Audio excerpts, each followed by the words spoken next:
Hey everybody, what is going on? I hope you guys are all doing well and welcome to another tutorial video. In this video, I'll be explaining to you guys how you can add a product in Odoo, so let's get right into it. As you can see, currently, I'm on my dashboard and this is where you'll find all of your modules that you have set up prior to actually creating everything and starting using Odoo. And once you're here, what you're going to need to do to actually add products is the point of sale module. The inventory module is also very useful for this in case you want to track your inventory, of course, but the main thing you're going to need is the point of sale. So just click on point of sale and it's going to take you to this menu, which look like this. And as you can see, if you have an empty store, if you still haven't set anything up, you can very easily just select any of these preset sort of sample products or sample product groups, such as for restaurants, bars, clothes, furniture, or bakeries, or you can create your own products. In this case, I'm going to create my own. So just click on that button, and after that, you should be able to add whichever type of product you would like. So let's just wait until this loads. As you can see, you can create a new product. And once you click here on new in the top left, you're gonna get this here menu. So I'm just gonna name this product test. I'm gonna keep sales and point of sale checked off. Product type is gonna be goods. You can also use service or a combo.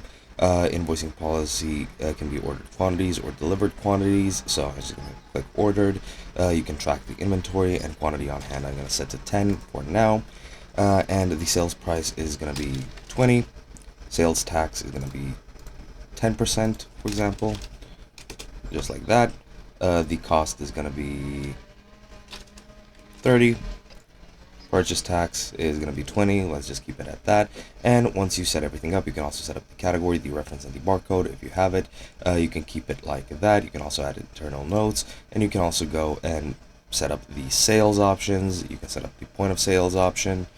You can set up the inventory options, and you can also check out the accounting if you need it. And once you're done, that's pretty much it. This should be now added. I'm not sure if there's any way to save this. This should be pretty good. And yeah, you can click here to save manually if you want it, and there we go. Now if we go back to point of sale, you should have it somewhere here, or actually rather not. It's probably in the inventory tab, and I'm not sure why I can't find it, but pretty much that's where you go to set up your items. And I'm really not sure why it hasn't saved it, even though I saved it manually. Actually, yeah, you just need to go to products, and there we go. And yeah, that's pretty much it. Hope you guys enjoyed, and I'll be seeing you guys in another video.